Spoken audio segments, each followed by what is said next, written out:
오늘은 그 실족이라고 하는 주제가 되겠습니다. 영어로 offense라고 하는데, 이제 실족해 하는 게 한두 개가 아니니까 복수로 그렇게 쓰여졌습니다. 이 단어의 의미가, 영어적 의미는 화나게 하는 행위 혹은 모욕. 물론 이제 공격이라는 말도 있습니다. 그거의 반대가 디펜스인데, 공격, 방어, 그런 의미가 있는데, 어떤 말 때문이든지 행위 때문이든지 내가 모욕감을 느끼거나 화가 나게 되는 이런 행위를 실족이라, 이렇게 offenses라고 그렇게 이야기합니다. 위법 행위, 범죄라는 그런 의미도 있는데요. 우리 말은 이렇게 되어 있습니다. 헛디딤, 헛디뎠다 그 말이에요. 그러니까 발을 삐걱한 거죠. 이제 그런 의미도 있고, 그 다음에 이게 도덕적이고 윤리적인 면에서 보면은 행동을 잘못함, 이제 그런 의미가 있습니다. 그런데 이게 이제 기독교 사전적인 의미로 가면은 이제 어떤 의미가 있느냐 하면은, 원래 뜻은 올가미, 함정, 그런 뜻을 가지고 있습니다. 그러니까 다른 사람에게 올가미를 놓거나 함정을 파서 거기 빠지게 하는 그런, 또 내가 그 올가미에 얽어지거나 혹은 빠지는, 그래서 실족을 당하는, 실족해 하고 실족을 당하는 이런 경우들을 말하고 있는데요. 유혹으로 인해서 죄에 빠지는 것을 뜻한다, 이렇게 하고 있습니다. 잠깐 우리 마태복음 5장을 보십시오. 마태복음 5장 29절. 우선 27절부터 제가 읽어드리겠습니다. 옛 사람들이 말한 바 너는 간음하지 말라 한 것을 너희가 들었으나 나는 너희에게 이르노니 누구든지 여자를 보고 그녀에게 음욕을 품는 자는 이미 마음속으로 그녀와 간음하였느니라. 만일 네 눈이 너를 실족하게 하거든 그것을 빼어 내게서 내버리라. 네 지체 중에 하나가 없어지고 내 온몸이 지옥에 넘겨지지 않는 것이 내게 유의하니라. 거기 보면은 이 요놈은 눈 때문에 내가 실족을 하게 되면, 자꾸 여자를 쳐다보면 음욕이 생겨서 간음하고 싶은 생각이 일어나거든. 차라리 눈을 빼버려라. 이제 이 정도로 그렇게 강하게 주님이 말씀을 하셨는데, 여기에서도 실족하게 하거든. 그 말은 무슨 말이냐면은 유혹으로 죄에 빠지게 되거든 하는 그런 의미의 말씀입니다. 그 다음에 우리 고린도전서 8장 13절에 보면, 고린도전서 8장 13절에 보면 이런 말씀이 있습니다. 그러므로 만일 음식이 내 형제를 실족하게 하면 나는 세상이 서 있는 한 고기를 먹지 아니하여 내 형제가 실족하지 아니하게 하리라. 어쨌든 이 시장에서 파는 그 고기로 인하여서 형제가 유혹으로 죄에 빠지는 경우가 생기게 된다면, 나는 고기를 좋아하고 먹을 수 있는 자유함도 있지만 내 목숨이 붙어 있는 한 안 먹겠다, 이제 이렇게 말을 합니다.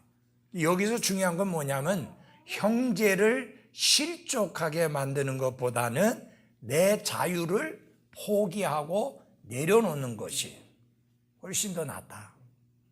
물론 여기에 문화적 배경은 이런 겁니다. 당시에 고린도 지방에는 이 육고기를 파는데, 그 육고기들이 전부 다 먼저 그 전에 우상에게 제물로 드려지고 난 다음에 이게 시장에 나왔습니다.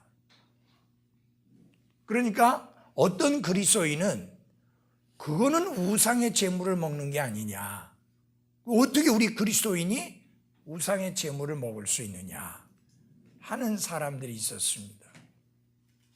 그렇게 말하는데 만약 사도 바울이 그 고기를 먹는다면 그게 우상의 제물로 드렸다가 나왔다 할지라도, 시장에 나왔다 할지라도 내가 고기를 먹을 수 있는 자유함이 있고 내 믿음의 양심은 조금 더 거리낌이 없는데, 어떤 형제가 그런 모습을 보고 실족하게 된다고 하면 난 차라리 평생 고기를 먹지 않겠다. 이게 그거하고 마찬가지로 봅니다. 여러분들에게 좀 물어볼게요. 제사 음식 드세요? 예. 여러분들은 다 드시네. 근데 이제 어떤 장로교회나 다른 기성교회 다니는 분들은 안 먹어요. 목사가 우상에게 드렸던 그 제물은, 음식은 먹지 말라 그래가지고 안 먹어요. 그런데 우리 먹잖아요. 근데 어떻게 그리스도인이 우상에게, 다시 말하면 제사 드렸던 음식을 먹을 수 있느냐 하면서 폴짝폴짝 뛰면 내가 먹을 수 있는 자유함이 있지만 그 사람을 위해서 안 먹는 것이 오히려 그 사람을 실족시키지 않기 때문에 안 먹겠다, 그렇게 이해를 하시면 됩니다. 그 경우를 말하는 거예요. 근데 여기서 이런 중요하게 하는 게 뭐냐면, 형제나 자매가 실족하게 되는 것을 보는 것보다는 내 자유함을 포기하고 내려놓는 게 더 은혜스럽고 덕스럽다. 그러니까 우리는 뭘 세워야 돼요? 덕을 세워야 되잖아요. 덕을 세운다는 말이 edify, build up 한다는 말이거든요. tear down이 아니라 세워준다는 말이에요. 무너뜨리지 않고. 그래서 내 언행이 형제나 자매를 세워주는 언행이 되어야 한다. 반대로 실족시키는 언행이 아니고, 만약에 내 행동이, 내 말이 형제나 자매를 실족시키는 그런 언행이라면 그렇게 말할 수 있는 자유함도 있고 행할 수 있는 자유함도 있지만 그 자유를 내려놓음으로 인하여 형제를 실족시키지 않는 게 낫다고 하는 게 성경의 가르침입니다. 자, 우리가 오늘 이 과에서 배우게 될 것은 그리스도 안에 있는 형제 자매들 사이에서, 혹은 같은 믿음을 가지고 있는 침례 교회들 사이에서 일어날 수 있는 실족에 대해서 공부를 하게 됩니다. 이 교회 안에서는 형제 자매들 사이에서 실족해 하고 또 실족하는 이런 일들이 일어나게 되고, 그 다음에 침례 교회들 안에서라는 말은 무슨 말이냐면, 같은 믿음과 같은 확신을, 같은 교리를 가지고 있는 교회들이 한 지역에 여러 교회가 있을 때 이 교회 형제가 이 교회에 대해서 만족하지 않는다고 불평불만하고는 다른 교회로 간다고 말해요. 그럼 다른 교회로 가면 그 교회에서는 아이고 사람이 오니까 좋아서 덥석 받는다. 그러면 그 교회와 이 교회 사이에 서로 상처를 주고 상처를 받는 상황이 생긴다. 이제 교회와 교회들 사이에도 실족해 하고 실족하는 일이 일어난다. 제가 이렇게 이야기를 들어보니까 서울에 보니까 뭐 양주에 있고 김포에 있고 또 서울에 있고 인천에 있고 그러는데도 이 교회들 사이에서 실족을 해가지고, 그 다음에 목사님들 사이에서도 실족을 해가지고 교제를 해야 되느냐 말아야 되느냐 뭐 이렇게까지 되더라고요. 그래서 내가 무슨 소리를 그런 소리를 하느냐, 응? 아니 내 양이 아니고 주님의 영이지 않느냐. 주님이 내가 목양하는 이 목장에서 그가 목양을 받지 못하도록 한다면 어떤 이유로든지 간에, 그러면 다른 목장에 가서 다른 목자의 목양을 받아야 하지, 받을 수 있도록 해줘야지. 그것 때문에 그 사람 우리 교회로 돌려보내라, 그래서 이 교회에서 사과하고 이 정상적인 절차를 받아서 그쪽에 가서 섬기게 해라, 그래서 이게 뭐예요? 교회와 교회들 사이에 뭐 한다? 실종한다는 말이 나오는 거예요.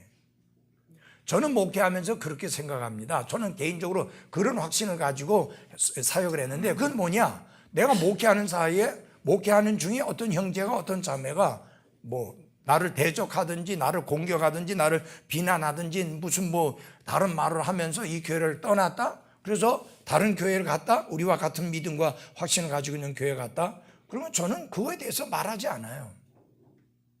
왜냐하면 내 양이 아니잖아요. 누구의 양이에요?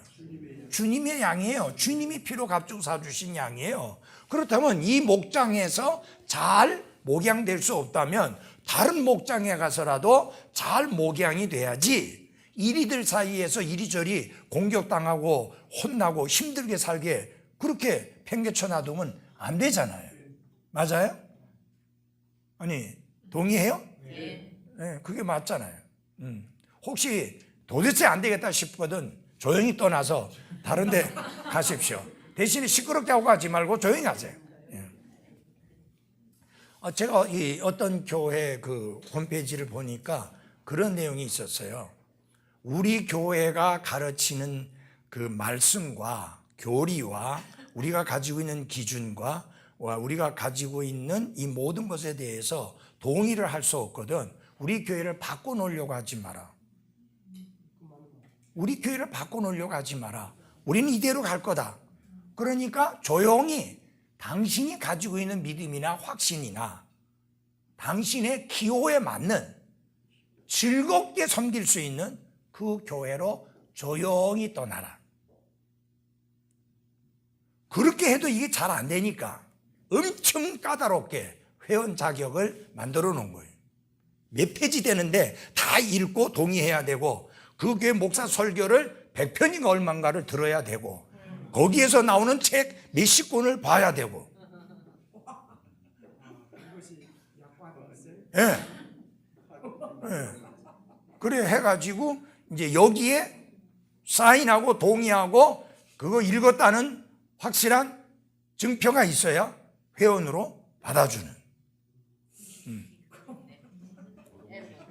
예? 예, 서울대학 들어가기보다 힘들어요.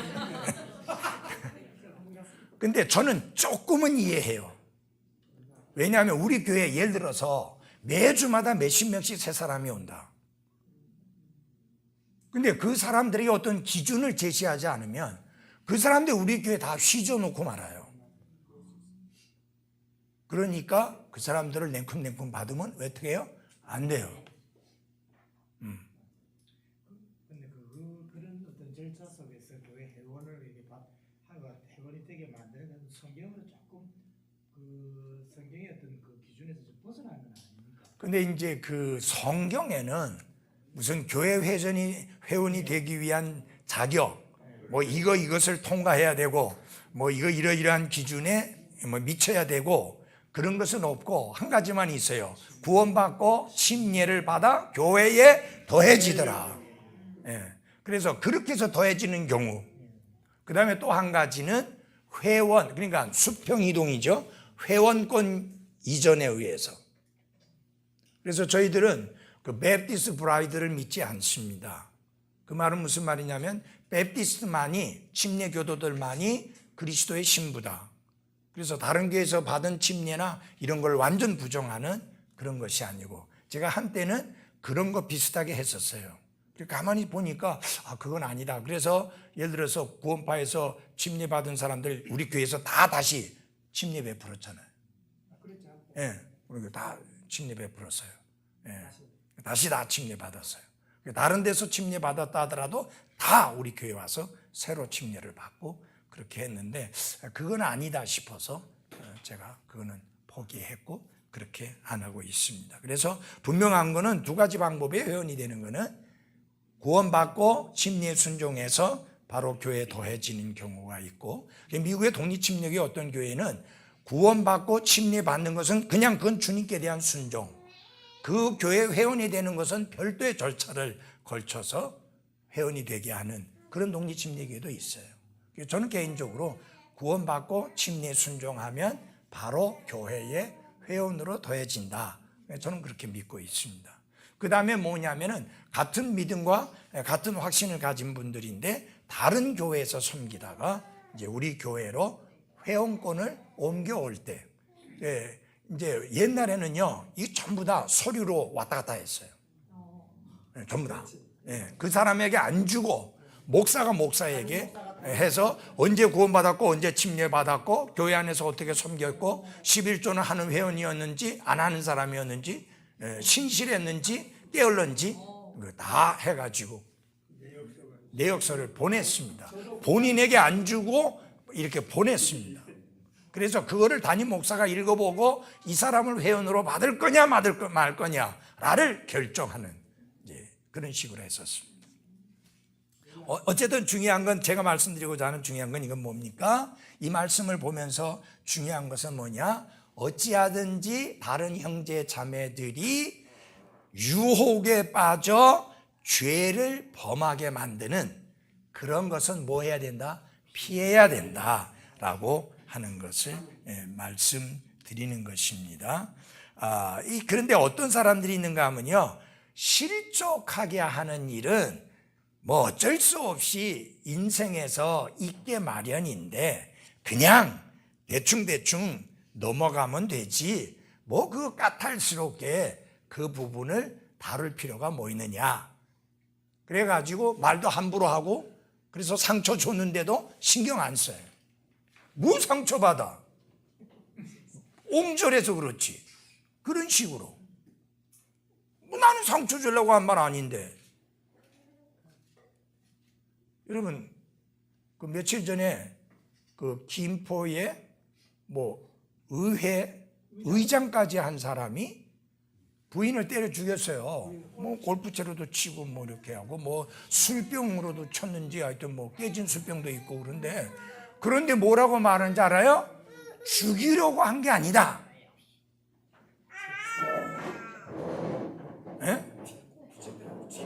죽이려고 한 게 아니다. 여러분, 골프채를 친 거는 때린 거는 죽이려고 한 것이지 뭐 그게 죽이려고 한 게 아니에요. 그러니까 이것처럼 이러면 조심해야 됩니다. 우리 그리스도인들은 내가 상처를 주려고 한 말이 아니다. 그러나 그렇더라도 그 형제나 자매에게 상처를 줬다면 회개해야 돼요. 그 사람에게 사과해야 돼요. 그래서 관계 회복을 해야 하는 게 맞습니다. 지금 우리가 공부하는 내용이 그런 내용이에요. 주님은 뭐라고 말씀했는지 보십시다.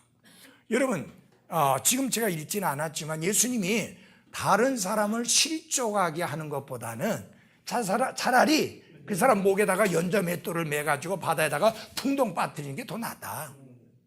그만큼 예수님은 다른 사람을 실족하게 하는 것을 엄중하게 다루고 있습니다. 그냥 이거 아무것도 아니게 구렁이 담 넘어가듯이 넘어갈 수 있는 부분이 아니에요. 우리 그리스도인의 교제에서. 몇 주 전 수요일 날 제가 설교했잖아요. 2주 전에. 은혜스럽게 말을 하라. 우리의 말은 덕을 세우는 말이어야 된다. 덕을 세운다는 말이 무슨 뜻이냐면 세워주는 말이 돼야 된다. 그러니까 실족해 하는 말이나 실족해 하는 행동이나 태도는 엄중히 조심해야 되고 피해야 합니다. 이런 한 가지 좀 내가 말씀드릴게요. 여러분, 한승질 안 하는 사람이 있어요? 예? 근데 사람들이 성질을 있는 대로 다 부려놓고는 뭐라고 말하냐면은 성질 안 부린 사람이 어디 있느냐. 그렇게 합리화를 시켜요. 그리고 더 끔찍한 건 뭐냐면 내가 이렇게 해도 원래 뒤끝은 없는 사람입니다. 불 질러놓으면 뒤끝은 없어요. 하나도 안 남아. 이런 불 질러보세요. 뒤끝 없잖아요. 깨끗이 다 없어졌잖아요. 그래 얼마나 무서워요. 폭탄하면 펑 터뜨려 보세요. 뒤끝 없어요. 하나도 안 남아. 그러나 다 파괴된 거예요. 그래서 우리는 어떤 경우에든지 타락한 인간의 본성에서 나오는 것을 합리화시키면 안 됩니다. 이건 그리스도인의 인격이 아니에요. 이건 그리스도인의 삶의 모습이 아니에요. 이건 성령에 충만한 사람의 태도나 말이나 언행이 아니에요. 아주 중요한 부분들이에요. 자, 시편 133편 1절에 보면 보라 형제들이 하나가 되어 동거함이 어찌 그리 좋으며 어찌 그리 기쁜가. 그리스도 예수님 안에 형제 자매들이 함께 한 마음과 한 생각과 한 뜻으로 하나 되는 모습이 얼마나 좋은지, 얼마나 기쁜지 우리가 이거 알아야 돼요.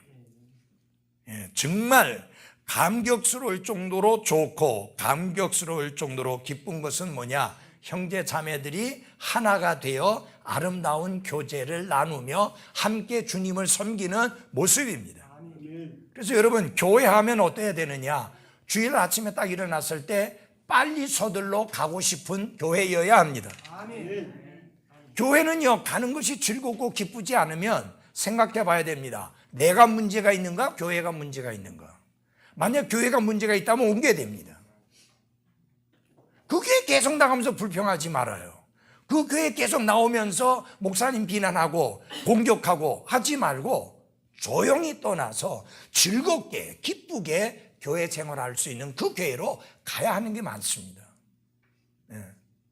여러분, 교회를 오는 게 즐겁고 기쁘지 않는 것만큼 힘든 게 없어요. 여러분, 교회는 생각하면 가고 싶은 교회, 생각하면 즐거움이 떠오르는 교회, 생각하면 기쁨이 솟아오르는 교회, 그런 교회이어야 합니다. 규모에 상관없이. 제가 여러 교회들을 보는데 그 교회 사람들에 대한 이야기를, 목사님한테 이야기를 들으면 그 목사님도 불행하지만 그 성도도 참 불행하다. 그 즐겁지 않은 교회, 그 기쁘지 않은 교회를 주일마다 가려면 얼마나 힘들겠나.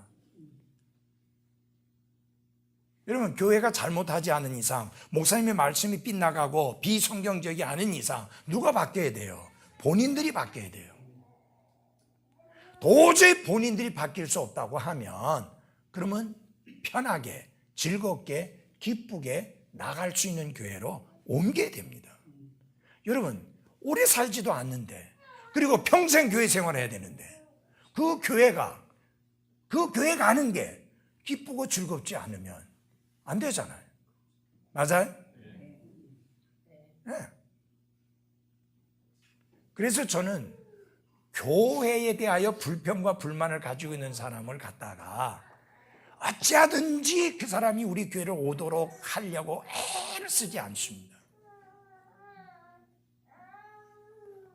내가 성경에서 벗어나지 않았고 말씀대로 신실하게 성실하게 말씀을 전했고 성도들도 정말 아름다운데 이 아름답고 이 복된 교회에서 즐겁게 섬길 수 없다고 하면 그분은 기쁘고 즐겁게 섬길 수 있는 대로 가야지. 여기 계속 나오면서 여기에 머물러 있으면서 불평하고 원망하고 목사 비난하고 공격하고 형제 자매들 판단하고 비방하고 그러면은 안 되는 거예요.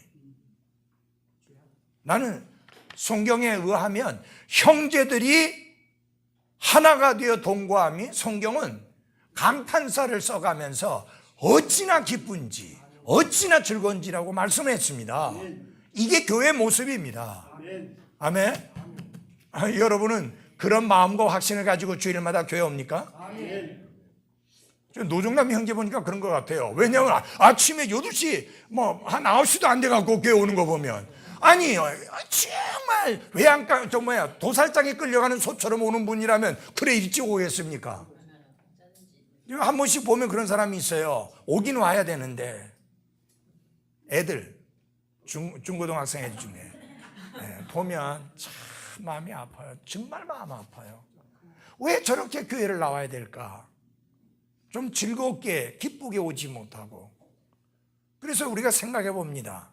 부목사님하고도 통하면 이야기하면서 그래요. 우리가 뭐 잘못하는 거 없는가? 아무리 생각해봐도 우리가 걔들한테 잘못한 거 없어요. 근데 그놈들은 꼭 그런 식으로 와요. 늦지막히 왔다가, 그것도 맨 뒷좌석에 다른 분들은 안 앉는 자리 있잖아요. 거기 앉았다가 밥도 안 먹고 가버리고. 근데 그 아이는 정말 말씀이 필요한 아이예요. 정말 하나님께로부터 오는 위로가 필요한 아이예요. 정말 하나님이 주시는 도움과 힘이 필요한 아이예요. 근데 여러분, 물가에까지 여러분이 소를 끌고 갈 수는 있는데 억지로 먹일 수는 없습니다. 마찬가지예요.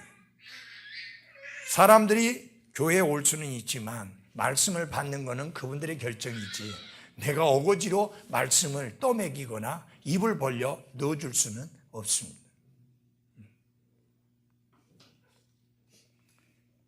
주님은 성도들이 함께 모이면 거기가 즐거워야 되고 거기가 기쁜 곳이어야 한다. 아멘. 우리 어떤 분들은 그런 경험한 분들이 있을 거예요. 교회 생활이 너무 힘들었던, 다른 이유로. 이런 성도들이 정상적인 그리스도인의 생활을 하는데 교회 생활이 힘들 때가 딱 한 가지입니다. 목사가 제대로 안 할 때. 네. 그때는 정말 힘들어요. 그 목사 잘못이고 목사 책임이에요. 근데 목사가 반듯하게 제대로 하고 있는데 힘들다. 그러면 자기 문제. 그러면 빨리 자기 문제를 해결해야 돼. 오케이. 그 다음에 보면은 에베소서 4장 3절에 보면은 그 화평에 매는 띠로 성령이 하나가 되게 하신 것을 힘써 지키라. 이 성령 하나님은 화평의 띠로, 화평에 매는 띠로, 다시 말하면 화평케 하는 띠로 우리를 묶어주시는 분이 성령 하나님이시다. 성령님은 우리가 서로 다투게 하는 분이 아니에요. 성령님은 우리가 서로 싸우게 하는 분이 아니에요. 성령님은 우리가 서로 분쟁하게 하는 분이 아니에요. 화평의 띠로 하나로 묶어주시는 분이 성령 하나님이십니다. 무슨 말이냐? 성령님이 하시는 일은 누군가를 실족시켜서 넘어뜨리고 죄의 유혹에 빠지게 하고, 그래서 시기와 다툼이 생기게 하고, 그래서 싸우고 분쟁하며 나뉘게 하는 그런 분이 아니시다 라는 겁니다. 그러니까 실족해 하는 일은 결코 정상이 아니다. 이것은 필요악이다 라고 인정하고 받아들일 수 있는 게 뭐예요? 아니다 라고 하는 것입니다. 그리고 고린도전서 1장 10절에 보면 너희 가운데 분쟁이 없이, 여러분 분쟁이 있어서는 안 됩니다. 전 참 지금 이 나라에 대해서 걱정이 참 많습니다. 너무 분쟁이 심해요. 여당이든 야당이든 좀 내려놓고 국민들과 나라를 좀 걱정하면서 분쟁 좀 안 했으면 좋겠어요. 서로 국민을 생각한다고 분쟁하죠. 예. 저는 뭐 여당 편도 아니고 야당 편도 아니고, 제가 말하고자 하는 것은 국민을 생각하고 나라를 생각하고 자기 욕심들을 좀 내려놓고 좀 이 나라와 국민을 걱정하고 염려해서 하나가 됐으면 좋겠어요. 이놈의 야당이라는 것들은 꼭 여당이 하는 거 그냥 반대하는 게 그게 야당이 하는 일이라고 생각하고,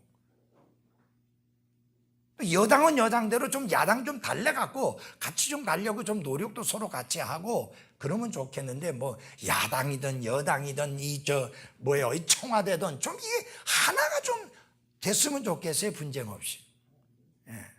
너무너무 요새 안타까움이 있습니다. 여러분 그 사이에서 고생하는 건 누구냐? 국민이에요. 그 사이에서 힘든 것은 국민들 뿐이에요. 전에 강만수 씨가 뭐라고 하냐면, 전에 그 IMF 하고 나서 뭐라 그러냐면은, 누가 IMF 때 고생했어요? 지는 돈 더 벌었거든요.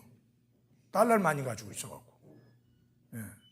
여러분 그런 이게 말이 안 돼요. 그래서 여러분 정치는 그렇게 돌아가도 교회 안에서는 분쟁이 없이 하나가 돼야 합니다. 어떤 경우에든지. 특별히 여러분 교제하실 때 서로 이렇게 자신이 이제 알고 있는 것을 나누거나 이렇게 교제하실 때 조용하게 은혜스럽게 나누고 분쟁이 없도록 해야 됩니다. 열받는 사람이 없도록 좀 편안하게 이 분쟁이 없이 교제하는 게 중요합니다. 데살로니가전서 5장 13절을 찾아보겠습니다. 데살로니가전서 5장 13절.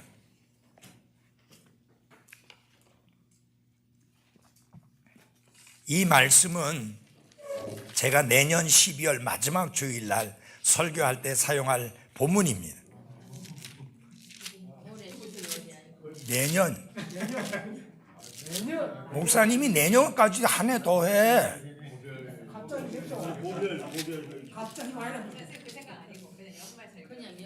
아니고.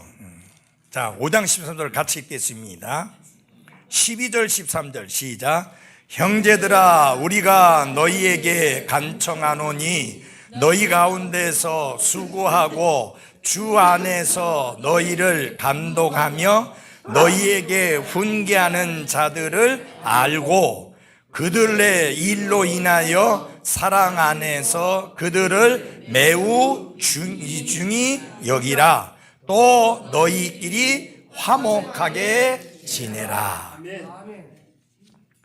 이 내용은 왜 내가 이 말을 하느냐, 새로 세워질 이 교회의 지도자에게 그 지도자를 알아라. 그분의 고충을, 그분의 아픔을, 그분의 어려움을. 이 목회자가 사실 이게 담임 목사하고 부목사하고는 하늘과 땅입니다. 정말 다릅니다. 그래서 이제 담임 목사가 돼서 담임 목사직을 수행하게 될 때에 그 사역이 얼마나 힘든지, 얼마나 어려운지 좀 알고 이해를 해라. 그리고 성도들끼리는 어떤 경우가 있든지 서로 다투지 말고 분쟁하지 말고 화목하게 지내라. 그러네요. 예.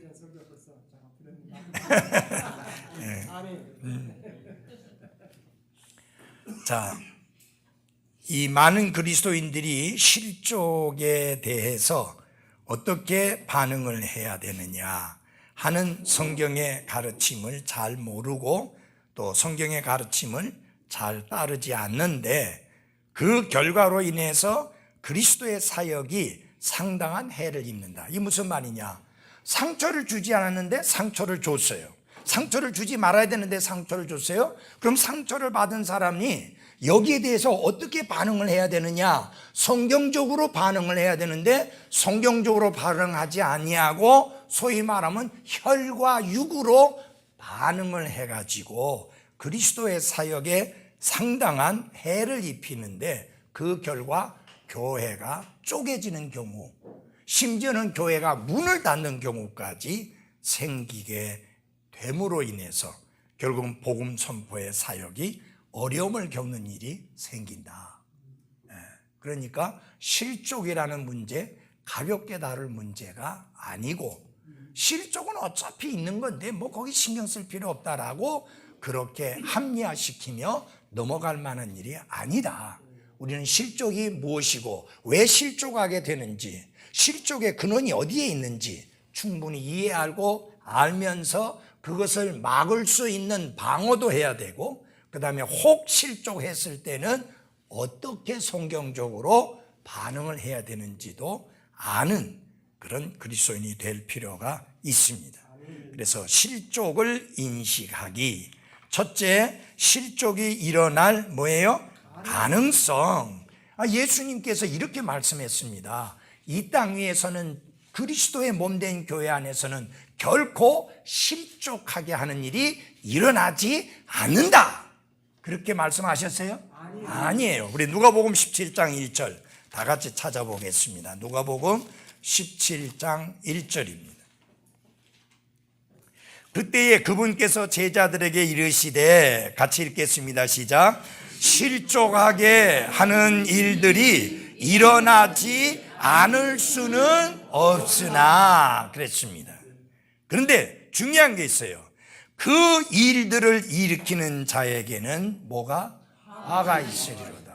그러니까 실족하게 하는 일들이 일어나지 않을 수는 없지만 그렇다고 해서 실족해 하는 사람이 당당하고 괜찮은 거냐? 아니다. 그 사람에겐 화가 있다라고 엄중히 경고하심으로 우리가 다른 사람을 실족해 하는 일을 조심해야 될 것을 주님이 엄중히 말씀하셨습니다. 아멘. 이거 실제 생활과 관계된 거잖아요. 가정에서도 마찬가지고 하나님의 가족이라고 할 수 있는 교회 안에서는 더욱더 조심해야 하는 것입니다. 자, 그 다음에 보겠습니다. 이 야고보 선생은 이렇게 말했습니다. 야고보서 3장 2절입니다.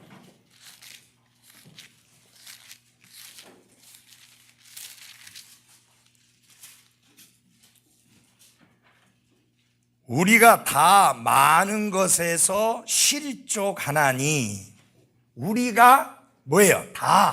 우리 다 실족을 한다 그 말이에요. 여러 가지 이유들로 인하여서 실족을 하나니, 만일 어떤 사람이 말에서 실족하지 아니하면 바로 그 사람은 완전한 사람이요 능히 온 몸도 제어하는 사람이다. 이게요, 개혁성경 내용하고는 틀려요. 개혁성경은 내가 말로 다른 사람에게 실족해 하는 일을 안 하는 사람은 그가 완전한 사람이다. 그런 뉘앙스를 풍기는 내용이에요, 개혁성경은. 근데 여기는 그게 아니고 누가 말을 했는데 그 말로 인하여 실족을 안 하고 넘어갈 수 있는 사람이라면 완전한 사람이다. 온몸도 제어할 수 있다. 당연하죠. 나를 실족해 하는 말을 했는데 거기에 확 열받은 사람이라면 온몸이 제어가 안 돼요. 주먹이 날아갈 수도 있고 발길질이 날아갈 수도 있어요. 그런데 무슨 말을 들었든지 간에 그 말에 대하여 실족하지 않는 사람이라면 완전한 사람이다. 저는 이런 사람 아직 못 만났어요. 혹시 부목사님 만나봤어요? 그러니까 이 말은 잘 보세요. 못 만났다는 말은 부목사도 못 만났고 나도 못 만났으니까 부목사는 나나 완전한 사람 아니에요. 그러니까 여러분, 저희들에게 함부로 말을 해도 목사님이나 부목사님은 충분히 소화시키고 넘어갈 수 있다라고 착각하지 말아요. 나 완전한 사람 아니에요. 나도 실족해 하는 말을 들으면 실족하는 사람이에요. 여기 보면 무슨 말을 듣든지 그 말로 인하여 실족하지 않는 사람은 완전한 사람이다. 저는 이제까지 이런 사람 못 만나봤어요. 아니, 열받게 말을 했는데 조용히 넘어가는 사람은 아직 못 봤어요. 다 실족하죠. 겉으로 표현은 안 했지. 이게 더 무서운 게 뭐냐면 겉으로 표현을 안 내는데 실족하는 사람들, 이 사람들이 더 위험해요. 착한 사람 증후군, 이게 암 걸리는 거예요. 이게 암 걸리는 거예요. 그래서 말을 해야 됩니다. 당신의 그 말이 나를 불편하게 했습니다. 불쾌하게 했습니다. 그런 식으로 말을 하지 않았으면 좋겠습니다. 라고 말을 해야 되는데 말을 안 하고 이제 앞에서는 웃었는데 돌아가서는 그냥 그럴 수가 있어, 어떻게 그런 말을 할 수가 있어 하고 그냥 끙끙 앓으면 그게 병이 된다. 그래서 말을 해야 돼. 말을. 자, 실족의 원천을 한번 보면 성경은 실족하게 하는 일들, 그 결과로 생기는 시기, 다툼, 혼란을 불러일으키는 잘못된 지혜의 3중 원천을 밝히 드러내고 있습니다. 이게 무슨 말이냐면요, 잘못된 지혜, 그런데도 불구하고 그는 그게 올바른 지혜라고 생각하고 내뱉는 말과 보이는 행동 때문에 사람들이 상처를 받고 혼란을 일으키고 크게 문제가 된다고 하는 겁니다. 그래서 이 잘못된 지혜의 세 가지 특징이 나오는데 15절에 보면은 뭐라고 말씀했습니까? 우리 15절 같이 한 목소리로 읽어보겠습니다. 3장 15절입니다. 야고보서 3장 15절 시작. 큰 소리로 시작. 이러한 지혜는 위로부터 내려오는 것이 아니요 땅에 속한 것으로 관능적이며 마귀에게 속한 것이니 그랬습니다. 여러분, 이 잘못된 지혜는 첫째, 이 세상에 속한 것, 땅에 속한 것이다. 그러면 참된 지혜는 위로부터 오는 지혜다. 위에 속한 것이다. 그 말이죠. 맞아요? 그래서 땅에 속한 것, 땅에 속한 것에서는 선한 게 나올 수 없어요. 그 다음에 관능적이라고 하는 말은 육신적이다 라고 하는 것입니다. 무엇에 반대예요? 영적인 것에 반대예요. 그 다음에 보면은 누구에게 속한 거? 마귀에게 속한 거. 하나님께 속한 게 아니고 마귀에게 속한 것이다. 그러한 지혜는. 그래서 내가 실족할 수도 있고 남을 실족하게 할 수도 있는데 이 세 가지 요소는 양측 모두에게 발견될 수 있다고 하는 것입니다. 실족케 하는 사람에게서도 이런 요소들이 보일 수 있고 실족을 당하는 사람에게도 이런 요소들이 나올 수 있습니다. 왜? 위로부터 오는 지혜로 답변을 해야 되는데 땅에 속한 지혜로 답변을 하면 똑같이 쾅 부딪혀서 충돌이 일어나죠. 다툼이 일어나죠. 그리고 나중에 나오지만 그 다툼은 거기로 딱 끝나지 않아요. 분리, 분쟁, 그리고 헤어지고 나뉘어지는 이런 것들이 생겨지게 되는 것입니다. 그러니까 참 사람을 누군가를 실족게 한다는 건 위험한 일입니다. 예수님이 오죽하면 차라리 눈을 빼버리는 게 낫겠다잖아요. 손을 잘라버리는 게 낫다잖아요. 그만큼 다른 사람을 실족하게 하는 게 위험하다. 그래서 우리가 삶 속에서 피해야 될 것 중에 하나는 다른 사람을 실족하게 하는 것. 그것은 피해야만 합니다. 자, 실족의 이유. 사람들이 왜 실족을 하게 되느냐. 성경 말씀에서 보면은 이렇게 여러 가지 것들로 인하여 실족을 하게 됩니다. 자연진님 그것 좀 엽시다. 너무 덥잖아요. 깝깝하죠? 예? 안 더워요. 내만 혼자 덥나요? 됐어요. 그러면 다시도 다치지. 좀 있으면. 추워요? 천장. 자, 이제 그 긴 옷 좀 벗어줘. 아니, 너무 공기가 소통 안 되면서 너무 깝깝한 것 같아요.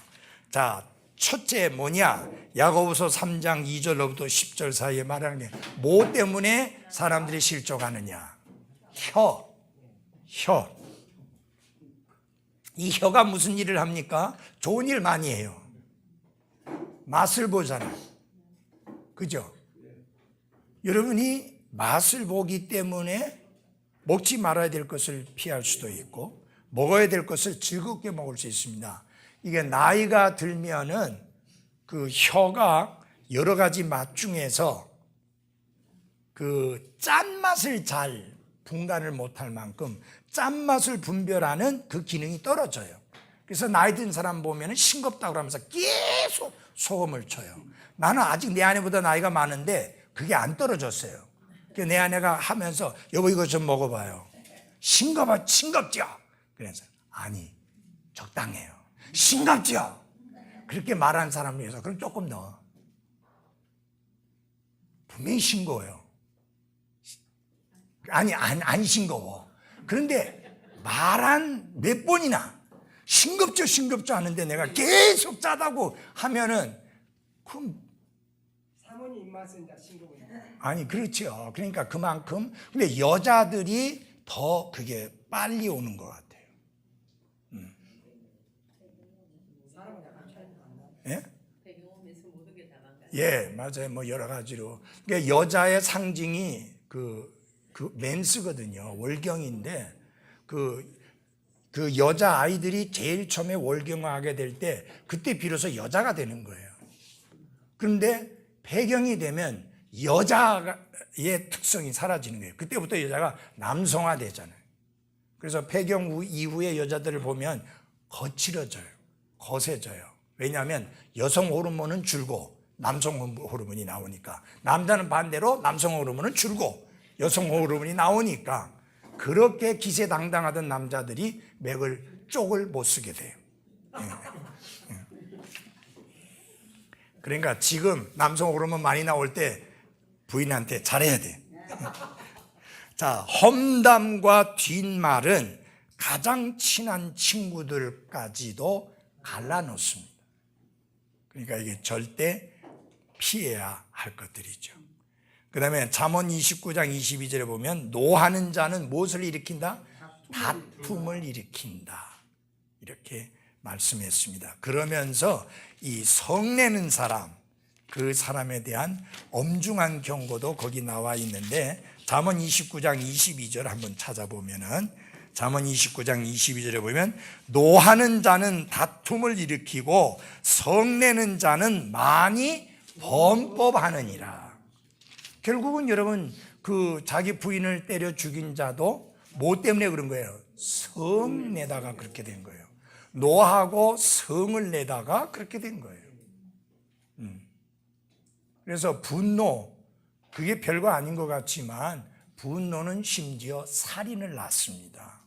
그렇기 때문에 피해야 할 건데 이게 혀를 통해서 자기가 얼마나 분노했는가, 자기가 얼마나 성이 나 있는가 하는 것을 이렇게 표현하고 표출하게 되잖아요.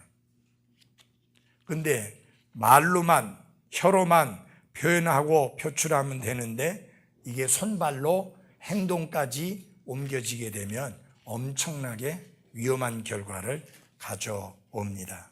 그 다음에 우리 야고보서 3장 1절에서 이런 말씀을 합니다. 야고보서 3장 1절에 내 형제들아 너희는 많이 선생이 되지 말라. 우리가 더 큰 정죄를 받을 줄 너희가 아느니라. 그게 뭐냐면요, 왜 선생이 그 위험스러운 요소가 있느냐? 말을 많이 해야 되잖아. 그리고 가르쳐야 되잖아. 이 가르친다는 말 속에는 어떤 게 있느냐면은 그건 안 됩니다, 해서는 안 됩니다 라고 딱 자르는 그런 내용도 들어있습니다. 맞아요? 잘했습니다, 계속 그렇게 하십시오 라고 격려하는 내용도 있지만 딱 잘라서 그건 아니라고, 그렇게 해서는 안 된다고, 나이와 상관없이 설교자로 목사로 세워진 사람들은, 선생으로 세워진 사람들은 그렇게 가르치고 설교할 수밖에 없습니다. 그래서 나중에 나오지만 심지어 예수님이 하신 말씀 갖고도 실족하는 사람이 있었는데 인간 목사가 설교하는 거 듣고 실족하는 사람들이 있게 마련이잖아요. 그러니까 야고보 선생은 많이 선생 되지 마라. 그 다음에 말은 그렇게 많이 했지만, 그렇게 열심히 가르쳤지만 자신은 그렇게 살지 않았기 때문에, 위선자의 삶을 살았기 때문에 그 선생들의 심판이 더 엄중하다. 그러니까 많이 선생 되지 마라. 그래서 저는 제 사역 속에서 목사 되라고 그렇게 강력하게 하지 않은 그런 목사예요. 그래서 목사가 잘 안 나와. 잘한 건 아니. 아무리 실수를 하더라도 목사가 되도록 도전하고 또 하나님의 부르심을 순종하도록 했는데, 뭐 하나님이 부르신 사람들이라면 내가 그 소리 하든지 말든지 목사로 헌신할 거 아니겠어요? 맞아요? 예, 그렇잖아요. 예, 뭐 만약에 내가 그렇게 말했기 때문에 목사 된다면 그 사람은 소명이 아니고 목사님 말씀 때문에 한 거잖아요. 그런 건 아니에요. 그래서 목사들을 가르치고 있는데 여기 선생들은 말씀 선포는, 특히 건전한 말씀 선포는 사람들을 실족하게 할 수 있습니다. 그게 실제로 나와 있어요. 디모데 후서 4장 3절입니다. 디모데 후서 4장 3절. 때가 이르리니 그들이 경건한 교리를 견디지 못하며 귀가 가리워 자기 욕심대로 자기를 위해 선생들을 쌓아두고.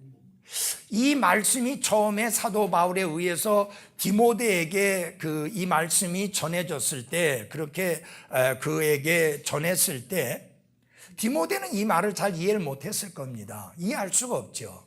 자기 귀를 어떻게 해줄? 가렵게 해줄, 그러니까 긁어줄, 예? 그런 자기 귀를 긁어줄 선생들을 욕심대로 자기를 위해서 쌓아둔다. 근데 이게 지금 21세기에는 딱 맞는 거예요. 네. 왜? 인터넷 때문에. 요거 이전에는 테이프, 그 다음에 라디오, CD를 통해서 자기 선생들을 쌓아뒀는데 그때는 그렇게 많지 않았어요. 왜냐하면 돈 주고 사야 되잖아. 근데 지금 돈 안 주고도 마음대로 자기 선생들을 둘 수 있으니까 아예 선생들을 쌓아두고, 그러니까 담임 목사는 일주일에 몇 번 가서 설교 들어주는 사람이고, 이제까지 나가던 교회니까 나가고, 그래서 이제까지 나가던 교회니까 적당하게 헌금하고 적당하게 섬기고, 실제로 내가 가르침 받는 선생들은 따로 쌓아두는 그런 시대가, 마지막 때에 그런 일이 있을 거라고 했는데 지금이 바로 그때예요.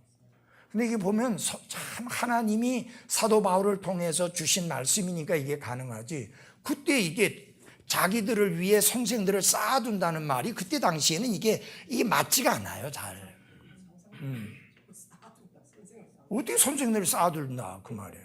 그러니까 쌓아뒀으니까 오늘은 이 선생한테 배우고 내일은 저 선생한테 배우고 그 다음 날은 또 다른 선생한테 배우고, 쌓아뒀으니까 골라서 입맛대로 먹는 거예요. 그때 당시는 그게 안 되죠. 그런데 지금 21세기에는 인터넷 때문에 이게 가능하게 된 거예요. 그래서 여러분, 교회 안에 손님들이 너무 많아요. 주인의식을 가지고 교회 안에서 섬기는 사람들이 너무 없어요. 그리고 제일 위험한 게 뭐냐, 지체면 몸을 세우는데 자기를 희생해야 되는데 그게 아니라 교회는 자기를 위하여 존재한다고 생각해요. 그래서 자기 기분을 맞춰야 되고 자기 비율을 맞춰줘야 그 교회가 좋은 교회예요. 근데 아무도 맞춰줄 수가 없어요. 왜냐하면 선생들을 따로 쌓아두고 있기 때문에. 전에 어떤 사람이 우리 교회 왔어요. 그렇게 이야기해요. 저는 성소침례교회에서 구원받았습니다. 개금 성소침례교회에서 이춘식이라는 사람이 목회했던 교회인데, 나는 그 사람 구원받은 사람인지조차도 의심나는 사람이에요. 그 사람 밑에 사역 밑에서 구원받았대요. 그리고 지금은 앞에 있는 가까운 장로교회 나가는데 진짜 내 영적인 목사님은 인천에 있는 아무개 목사님입니다. 그런 이야기를 하더라고. 그래서 내가 속으로 제발 다음 주에 오겠다는 말 좀 하지 마라. 근데 대놓고 그 말은 못 하잖아요. 그래서 점심 먹고 가시려니까 아니요, 오늘은 그냥 가겠습니다. 그 말은 다음에도 안 온다는 이야기거든요. 그래서 속으로 잘 가라. 빨리 가라. 다시는 오지 마라.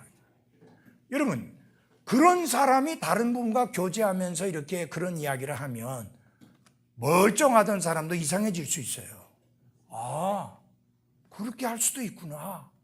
진짜 담임 목사는 다른 데 놔두고 여기 지금 눈에 보이는 목사는 그냥 적당하게 내가 이제까지 나가던 교회니까 그냥 목사님이라고 불러주고 진짜 목사는 다른 데 놔두고 있어도 괜찮구나. 이런 못된 생각을 심어주잖아요. 그게 뭐예요? 연병이야, 연병. 전염병이라 그 말이에요.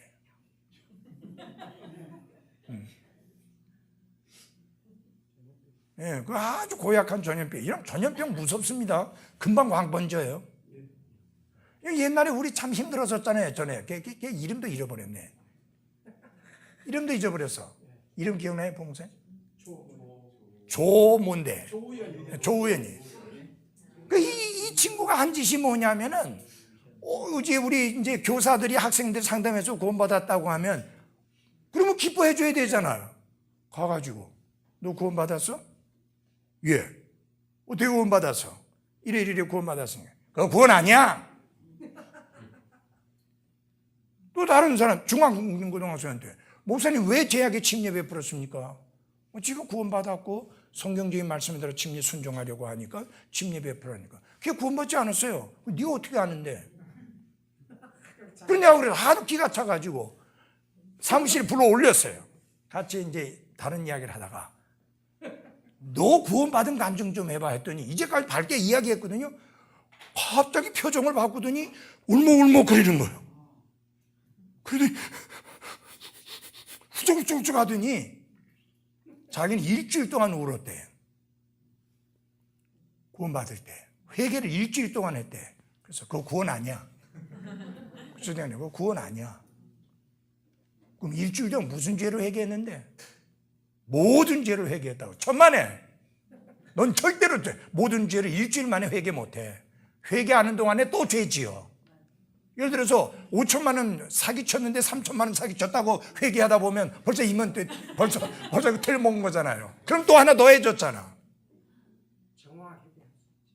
그게 말도 안 돼. 그리고 우리가 지은 죄들을 자백해가지고 용서받으려고 하면 여러분 가시나무에 가시 다 떼냈다고 다시 다 안 나요 또? 사과나무에서 사과 다 땄다고 그 다음에 또 사과 안 열려요?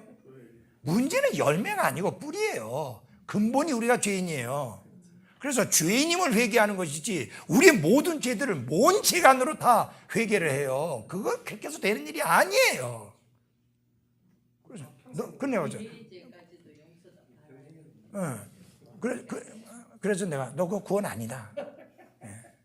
그래서 내가 그랬어요. 너하고 똑같이 믿고 너하고 똑같이 가르치는 그 교회로 가라. 뭐 있어요. 저 목포에 누가 있더라고. 그리로 가라 그랬어요. 그리로 가라고. 그게 뭐냐? 그게 연병이에요. 아니 개혁 성경에 전에 천에 퍼지는 연병이라 그랬잖아. 그 연병이야 조연병이란 말이에요. 그 저기 뭐야 우리나라 사투리는 옌병이라는 거. 그거야. 그게 옌병이라는 말이 연병을 그렇게 사투리로 해갖고 옌병이라고 그런 거예요. 나쁜 행동할 때 그걸 연병이 예. 이게 이제 아니 못된 거 이렇게 버뜨리고 다니면 저러면 옌병할 놈 그렇게 말하는 거예요. 목포 가서 하면 안 되는데. 예? 목포에 가서 연병하면 안 돼요. 큰일 나죠. 그쪽은 완전. 그 말이 무슨 말이에요? 실제로 연병이라고 해요. 여기에요. 큰 욕이에요. 쌍욕에 쌍욕이에요? 아 그래서 여러분 자꾸 웃은 거예요? 몰랐어요. 전라도에서는 큰 아니 근데 제가 드린 말씀은 그분이 목포로 갔댔잖아요. 예. 목포에 가서도 하면 안 되는데. 아니 똑같은 사람끼리 뭐 있어 거기. 예. 그러니까 저기 뭐야 구원받으려면 죄를 하루 만에 한순간에 회개해서 되는 게 아니라 몇 날 며칠을 울고 몇 날 며칠을 눈물을 흘려야 된다는 거예요 지금. 근데 그 애들 보니까 한 사람도 눈물 안 흘리지. 그래서 자기는 자기 부인도 구원받지 못하고 아들도 구원받지 못하고 아들은 내 구원받았다 그러는데 구원받지 못했다니까 아예 그러면 아버지 혼자만 구원받았어. 그러면 아버지 혼자 교회 다녀. 그리고 교회 안 나오는 거예요. 그러니까 다 망치는 거예요 그냥. 예. 그래서 이런 것들이 아까 말씀드린 대로 그럼 그 사람이 왜 그렇게 했느냐. 장두만을 자기 선생으로 쌓아두었어요. 이게 멀쩡하던 사람인데 장두만이 구원 세미나 하는데 거기 가서 갔다 오고 나서 자기가 그때 이제 구원받았대요. 그 전에 구원받은 건 가짜고. 이게 참 얼마나 무섭습니까? 그러니까 자기를 위해 선생들을 쌓아두는. 절대 그렇게 하면 안 됩니다. 여러분이 선생이라고 생각하는 사람이 있으면 그분을 담임 목사로 섬기고 거기 가서 섬겨야지. 아니 교회는 여기에 와서 목사님 해놓고 자기 선생은 따로 쌓아두고 인터넷에서 아이고 선생님 오늘도 찾아뵙습니다. 이게 돼버리면 되겠느냐 그 말이에요. 이건 아니죠.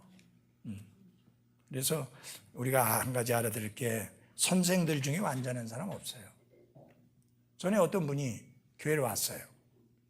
다른 분의 소개로 왔어요. 왔는데 보니까 헌금봉투 딱 보더니 그거부터 트집 잡는 거예요. 그 다음에 헌금 시간 트집 잡는 거예요. 왜 헌금계가 내 앞에 오느냐. 왜 헌금계를 돌리느냐 부담스럽고. 여러분 우리 교회는 다른 여느 교회와 똑같은 그런 교회 아니에요. 우리 교회는 근본주의 독립 침례 교회입니다. 우리와 같은 신앙을 가진 근본주의 독립 침례 교회는 한국에 있는 독립 침례 교회는 그 교회 실행에 실천에 있어서는 나는 동의하지 못하는 게 너무 많아요. 그분들. 그리고 왜 그러냐? 그분들이 독립침례교를 본 적이 없어. 배운 적도 없어. 그런데 분명히 보니까 교단교회는 아니어야 되니까 독립교회를 해야 돼. 세례는 아니니까 침례 베풀어야 돼. 그래서 독립교회라고 해요. 독립침례교회라고. 그러나 실제로 독립침례교회가 어떻게 하는지도 알지도 보지도 못했어. 나는 일찍부터 1963년도부터 독립침례교회를 안 사람이에요. 그 안에서 자라났어요. 우리에게 선교한 그 미국에 가서 보니까 그분들 교회가 똑같아. 호주에 갔더니 호주에서도 똑같아. 독립침례이 똑같아. 설교도, 헌금 시간도, 모든 게 똑같아. 근데 우리 교회를 바꿔놓으려고 그래? 안 되지. 예. 여러분, 헌금 봉투, 당연히 여러 가지 목록이 있어야 되는 게 맞죠.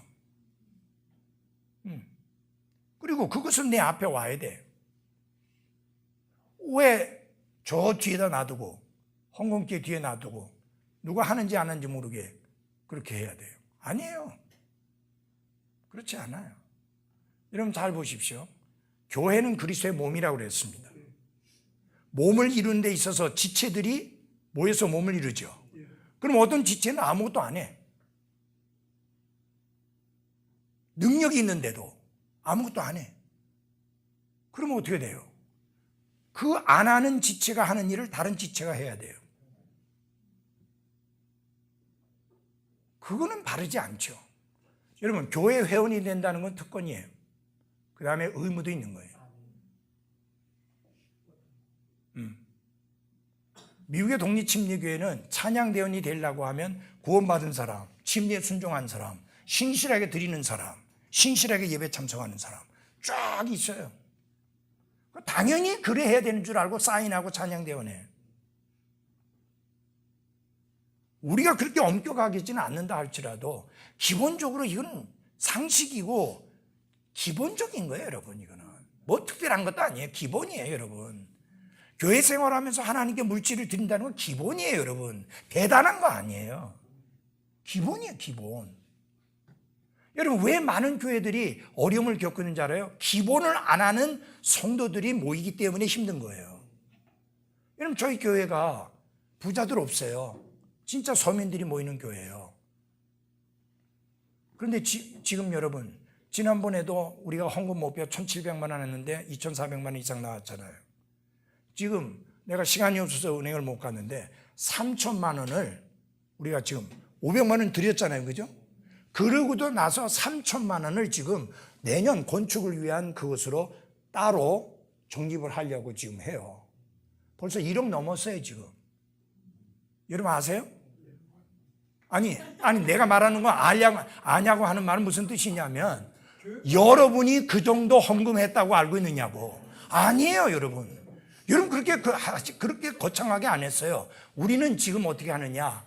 기본적으로 나아가는 세 사람의 사례금 말고 정말 나가야 되는 그거 말고는 전부 건축을 위해서 모으는 거예요. 선교금 제일 많이 하고. 예. 선교금 우리 한 달에 한 4, 50만 원 정도밖에 안 나와요. 선교금 보내는 거 200만 원 이상 보내요. 예. 보내는 거 200만 원 이상 보내요. 예. 왜? 교회의 존재 목적이 선교니까. 그거 말고는 그걸 위해서 모으는 거예요. 이게 함께 져야 될 짐이잖아요. 맞아요? 같이 하는 거예요, 여러분. 특권도 있지만 책임도 있고, 특권도 있지만 의무도 있는 게 교회 회원입니다. 그러나 한 가지 아셔야 될 것은 하나님은 있는 것을 받으시는 분이지 없는 것을 받는 분이 아니에요. 없는 분들은 못 드려요. 그 대신에 있는 분들은 더 힘껏 드려야 되는 거예요. 그래야지 이게 뭐냐? 성령 하나님이 고르게 하시는 역사가 이게 이루어지는 거예요. 11조야 뭐 다 똑같죠. 이스라엘 백성들이 그 하나님 앞에 반세계를 낼 때, 20세 이상 낼 때 부자든 가난한 자들은 다 똑같이 냈거든요. 11조도 부자든 가난한 자든 10분의 1 내죠. 지금도 우리 교회 마찬가지예요. 그러나 특별 헌금을 하게 될 때는 힘이 있는 분들이, 할 수 있는 분들이 힘 좀 써서 하면 좀 더 수월해지잖아요. 누군가가 힘을 써서 했기 때문에 목표 훨씬 이상 넘게 달성이 되는 거 아니에요. 특별 헌금 한다는데 나는 10,000원 하는 사람들 도대체 이해가 안 가. 아니, 수입이 없으면 10,000원도 못 해요. 그거 말고 지금 1,700만 원 목표인데 10,000원 해가지고 그러면 1,700명이 동참을 해야지 1,700만 원 나와요.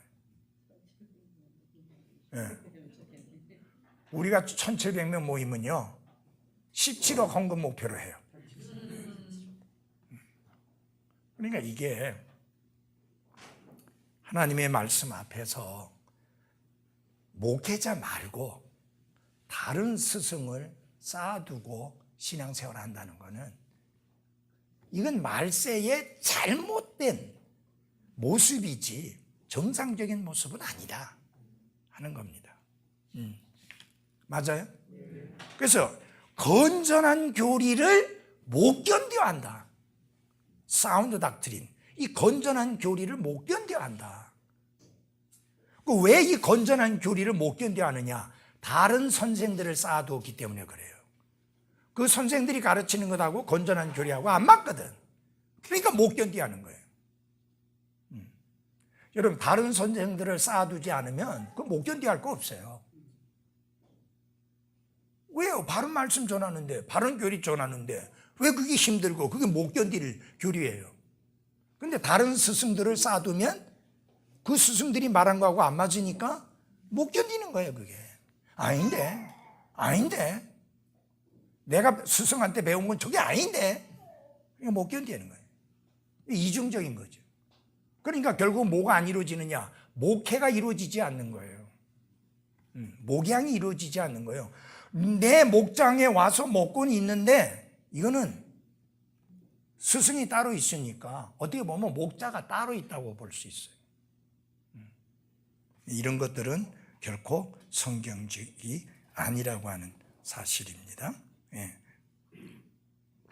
이 건전한 말씀 선포도 어떤 사람들은 실족하게 할 수 있다. 심지어 뭐 예수님의 말씀에도 그러는데 뭐. 예, 우리 요한복음 6장 60절 한번 보겠습니다. 요한복음 6장 60절입니다. 그때부터 그분의 제자들 중에 많은 사람이 돌아가고 다시는 그분과 함께 다니지 아닙니다. 그 60절. 그러므로 그분의 제자들 중에 많은 사람이 이것을 듣고 이르되 이 말씀은 어렵도다. 누가 그것을 들을 수 있으려 하매 예수님께서 자기 제자들이 그것에 대하여 수군거리는 줄 스스로 아시고 그들에게 이르시되 이것이 너희를 실족하게 하느냐. 여기에 제자들은 12 사도의 의미가 아니고요. 예수님을 따르고 있었기 때문에 제자들이란 이름으로 불리었을 뿐입니다. 근데 예수님이 그랬거든요. 자, 너희 조상들은 하늘에서 내려온 만나를 먹었는데도 죽었다. 근데 나는 하늘로부터 내려온 생명의 빵인데 나를 먹는 자는 죽어도, 그러니까 영원히 죽지 아니하리라. 내가 너에게 줄 것은 살이요 피라. 너희의 생명을 위한 살이요 피라고 하니까 이걸 못 알아들어가지고 이게 소화가 안 돼가지고 실족해가지고 아이고 저런 미치광이한테 계속 있으면 안 되겠다 싶어서 다 도망가 버린 거예요. 그런데 예수님이 너희도 가려느냐 하고 사도들에게 물으니까 생명의 말씀이 주께 있사온데 우리가 누구로 가래? 이래야 돼요. 아멘. 이 교회가 진리의 말씀을 성경을 성경 그대로 선포하니까 다른 사람 다 떠나도 나는 안 떠납니다. 이 정도 신앙을 가지고 이 교회 생활을 해야 돼요. 그렇지 않으면 안 돼. 이게. 아니 여러분 생각해 보십시오. 내가 이 교회 나오면서 확신도 없다. 내가 이 교회 나오면서 기쁨도 없다. 내가 이 교회 나오면서 즐거움도 없다. 거기에 무슨 헌금을 하겠으며 무슨 시간을 투자하겠으며 무슨 내 자신을 들여 섬기겠습니까? 그리고 그런 교회 생활이 얼마나 비참합니까? 그렇게 돼서는 안 된다. 그런데 보십시오. 예수님의 말씀을 듣고도 실족하는 사람이 있었으니 내 설교 듣고도 실족하는 사람이 있을 수 있다. 설교가 너무 강하다. 그럴 수 있어요, 여러분. 설교가 너무 예리하다. 부목사가 하는 이야기가 나보다 이제 더 강하게 설교할 거래요, 앞으로. 이제 자기가 담임 목사 되면 나보다 더 강하게 할 거래요. 제가 목사님한테 그렇게 말씀드렸어요? 아닌 것 같은데. 그렇게 할 것 같다 나옵니다. 아니, 더 보수적으로 한다 했잖아. 그 소리는 했지? 직접 말씀드린 적은 없는 것 같습니다. 아, 간접적으로 들어도 들은 거지 뭐. 자, 그 다음에 말씀 때문에 실족하기도 하고요. 이런 경우는 실족하는 사람에게 문제가 있는 겁니다. 예수님이 실족게 만든 건 아니고 실족한 사람이 문제가 있는 거예요. 그 다음에 갈라디아서 5장 11절에 보면은 실족하는 게 또 나옵니다. 실족하게 만든 5장 11절 같이 읽어보겠습니다. 5장 11절 갈라디아서 5장 11절 시작. 형제들아 나 곧 내가 아직도 할례를 선포한다면 어찌하여 아직도 핍박을 받겠느냐. 그리하였더라면 십자가에 실족하게 하는 것이 그쳤으리라. 아니 나는 좀 고상한 이야기를 듣고 싶어서 마음의 휴양도 할 겸 교회를 나왔는데 뭐 맨날 예수님이 십자가에서 죽으셨다고 그러고 피 흘리셨다고 하고 고난당하셨다 하고 지옥 이야기나 하고 심판 이야기나 하고 아이고 그렇게 해서 실족하는 사람들이 있어요. 십자가 설교를 싫어하는 사람들, 그들은 십자가를 설교함으로 인하여 실족합니다. 그래서 목사들이 십자가 설교를 안 하기 시작해서 지금은요 거의 십자가 설교하는 것을 들을 수가 없어요. 안 합니다. 십자가 설교 안 해요. 이제는 적극적 사고방식하고 긍정적 사고방식하고 마음의 위로와 평안을 얻는 길, 심리학적인 설교가 강대상을 다 장악하고 있습니다. 아주 무서운 세상이 돼가고 있습니다. 교회가 교회로서의 본연의 자세를 잃어가고 있고 설교가 설교로서의 참된 의미와 가치를 상실하고 있는 시대입니다. 자, 그 다음에 주님, 예수님께서 나로 인하여 실족하지 않는 자가 뭐가 있다? 복이 있다라고 예수님이 그렇게 말씀을 하셨습니다. 시간이 많이 갔기 때문에 거기까지만 합시다. 기도하고 마치겠습니다.